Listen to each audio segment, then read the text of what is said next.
En el epicentro de las tensiones globales, Irán acapara todos los titulares. Amenazas nucleares, ejércitos en alerta máxima y alianzas que están redibujando el mapa de poder. La mayoría de los análisis se quedan en la geopolítica, el petróleo o la estrategia militar. Pero ¿y si te dijera que el destino final de Irán ya fue escrito hace más de 2500 años? La Biblia no solo nombra a Irán, sino que detalla su papel en una guerra apocalíptica que sacudirá al mundo. Como un actor clave en la temible profecía de Gog y Magog, su antiguo destino parece precipitarse hacia un juicio final. Esto no es una teoría de conspiración. Las señales son innegables y están ocurriendo ahora mismo. Quédate hasta el final, porque vas a descubrir cómo los titulares de hoy conectan con la verdad inmutable de la palabra de Dios. En medio del caos mundial, muchos nos preguntamos si los eventos actuales son solo decisiones humanas o parte de un plan mucho más grande. La respuesta puede estar en las profecías sobre los últimos tiempos.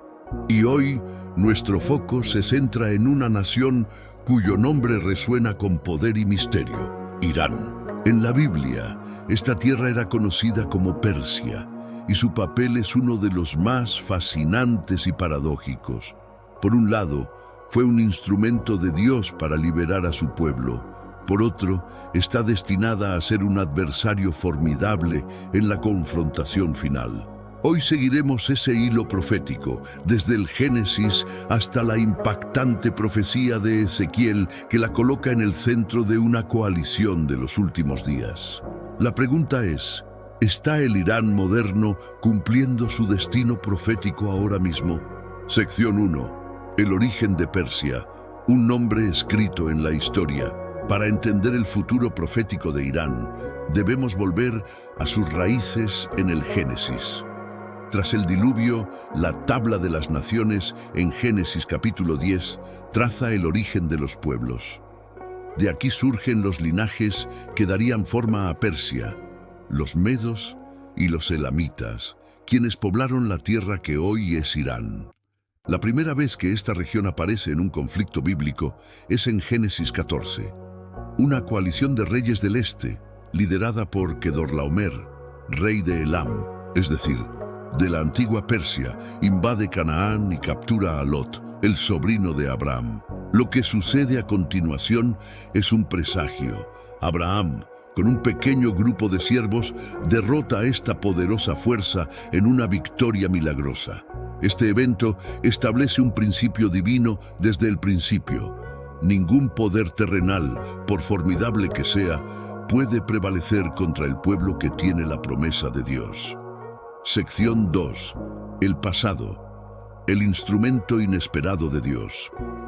La historia de Irán en la Biblia da un giro asombroso. De ser un adversario, Persia se transforma en un instrumento de redención. Todo fue profetizado con una especificidad que desafía la lógica. En el siglo VI a.C., el pueblo de Israel vivía su momento más oscuro, exiliado en Babilonia. Pero casi 150 años antes, el profeta Isaías anunció que Dios levantaría a un libertador, e incluso lo nombró. En Isaías 44, Dios declara: «Ciro es mi pastor y cumplirá todo lo que yo quiero». Un rey pagano llamado pastor y ungido por el Dios de Israel. Y en el año 539 a.C., la profecía se cumplió. Ciro el Grande, rey de Persia, conquistó Babilonia. Una de sus primeras acciones fue emitir un decreto, registrado en el libro de Esdras, para reconstruir el templo en Jerusalén. No solo permitió que los judíos regresaran, sino que financió la obra. Una nación pagana restauró a Israel. Décadas más tarde, en la historia de Esther, es una reina judía en la corte persa quien salva a su pueblo de un genocidio. E incluso en el Nuevo Testamento, los magos que vinieron de Oriente para adorar a Jesús eran sabios de la tradición persa. Este legado de Persia como instrumento elegido por Dios hace que su papel en los últimos tiempos sea aún más trágico y alarmante. Sección 3. El punto de inflexión. De protector a futuro adversario. Entonces, ¿cómo una nación con este legado se convierte en un adversario profetizado de Israel? La respuesta es un principio clave. El papel de una nación en el plan de Dios no es estático. Imperios que Dios levantó, como Babilonia o Roma, también fueron juzgados. De la misma manera, el rol de Persia cambió. El antiguo imperio de Ciro, con su política de tolerancia, dio paso, a lo largo de los siglos, a la República Islámica de Irán. Esta transformación no fue solo política, sino espiritual. La ideología que hoy gobierna Irán no ve a Israel como el cumplimiento de una promesa, sino como un enemigo a erradicar. Este giro radical es el punto de inflexión. La nación que fue benefactora de Israel se ha convertido en su antagonista más declarado. Su retórica hostil, el financiamiento de grupos terroristas y su programa nuclear desde una perspectiva bíblica son la manifestación de un giro de 180 grados. Pero este giro trágico no tomó a Dios por sorpresa, fue previsto en las Escrituras. Sección 4. La profecía central. La coalición de los últimos tiempos. El clímax del papel profético de Irán está en Ezequiel, capítulos 38 y 39. Escrita en el exilio babilónico, esta profecía describe una invasión masiva contra un Israel restaurado en los últimos días, y nombra explícitamente a Persia, el Irán actual, como miembro clave. Ezequiel 38 dice: «Hijo de hombre, pon tu rostro contra Gog, en tierra de Magog. Te quebrantaré, pondré garfios en tus quijadas, y te sacaré a ti y a todo tu ejército, Persia, Cus y Fut con ellos, Gomer y todas sus tropas, la casa de Togarma, de los confines del norte». Analicemos esta coalición.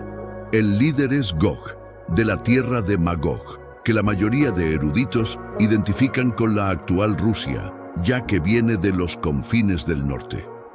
Luego, el versículo 5 nombra a sus socios, y el primero en la lista es Persia. Aquí no hay ambigüedad.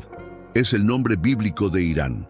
Junto a Persia se mencionan Cus, Sudán, Etiopía y Fut, Libia. Finalmente, se nombra a Gomer y Togarma, comúnmente asociados con la actual Turquía. Ezequiel describe una confederación masiva liderada por Rusia, que incluye a Irán, Turquía y naciones africanas, todos unidos para invadir un Israel que, según la profecía, ha sido recogido de muchos pueblos y habita seguro. Este es un retrato perfecto del Estado de Israel moderno. Por siglos, este escenario parecía imposible. Hoy, las piezas encajan de una manera asombrosa. Sección 5. Las señales. ¿Se está cumpliendo hoy? Pero, ¿son solo textos antiguos o estamos viendo señales de su cumplimiento? Al observar el panorama actual, el escenario de Ezequiel parece estar formándose ante nuestros ojos. Primero, la alianza entre el líder del norte, Gog, y Persia. Por décadas, una alianza profunda entre Rusia e Irán parecía improbable. Sin embargo, en los últimos años hemos visto exactamente eso. En septiembre de 2025, Rusia e Irán firmaron acuerdos históricos para que la corporación estatal rusa Rosatom construya 4 nuevas centrales nucleares en suelo iraní, como parte de una alianza estratégica. La potencia del norte, Rusia, está equipando y fortaleciendo a Persia, Irán. Segundo, la tercera pata de la coalición, Togarma, identificada con Turquía. A pesar de ser rivales históricos, hemos visto un realineamiento. Ambas naciones, junto a Rusia, coordinan sus acciones en Siria. En octubre de 2025, el ministro de Defensa iraní visitó Turquía, declarando que fortalecer los lazos militares con sus vecinos es una prioridad. La coalición profética se materializa en los titulares. Finalmente, el catalizador, la hostilidad activa contra un Israel restaurado. En 2025, las tensiones explotaron. En junio, Tras un presunto ataque israelí a instalaciones nucleares iraníes, la respuesta de Irán fue lanzar oleadas de misiles y drones contra ciudades israelíes. Esto ya no es una guerra en la sombra, es un conflicto directo. Al juntar las piezas, el cuadro es asombroso. Una alianza estratégica entre Rusia, Irán y Turquía y un conflicto creciente con Israel. Las señales coinciden con el antiguo plano profético de una manera que no se había visto en la historia. Sección 6. El desenlace final, juicio divino y soberanía. Ante este escenario, la lógica humana predeciría la aniquilación de Israel. Pero la profecía de Ezequiel termina con la destrucción total de los invasores, no por un ejército humano, sino por la intervención directa de Dios. Ezequiel declara que el día que Gog ponga un pie en Israel, la furia de Dios se encenderá. Él ejecutará juicio con terremotos, pestilencia, fuego y azufre. La maquinaria de guerra más grande jamás reunida es aniquilada en un instante. ¿El propósito? Ezequiel 38:23 lo revela.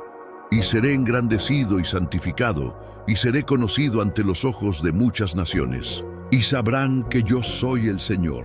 El objetivo no es solo salvar a Israel, sino revelar la gloria de Dios a un mundo que lo ha olvidado. Y en cuanto a Irán, aunque Ezequiel predice este juicio, otra profecía en Jeremías 49 ofrece un rayo de esperanza, prometiendo restaurar al pueblo de Elam, la antigua Persia, en los postreros días. Hoy, en medio de la oscuridad de Irán, crece una de las iglesias subterráneas más vibrantes del mundo. Quizás ya vemos el inicio de esa promesa. Hemos recorrido un camino que abarca milenios, desde el Génesis hasta los titulares de hoy. El propósito no es infundir miedo, sino despertar la fe. Los acontecimientos no parecen ser accidentes de la historia, sino señales de que la palabra de Dios es verdadera. El desenlace final no es de caos, sino de soberanía. Dios mismo intervendrá. La historia de Irán es un poderoso recordatorio de que Él tiene el control absoluto. Si este análisis te ha parecido revelador, suscríbete y comparte este video para que otros entiendan los tiempos en que vivimos. Y déjanos tu opinión en los comentarios. ¿Crees que estamos viendo el cumplimiento de estas profecías? En un mundo que se oscurece, la profecía bíblica es un faro de esperanza que nos asegura que al final Dios gana. Que Dios te bendiga.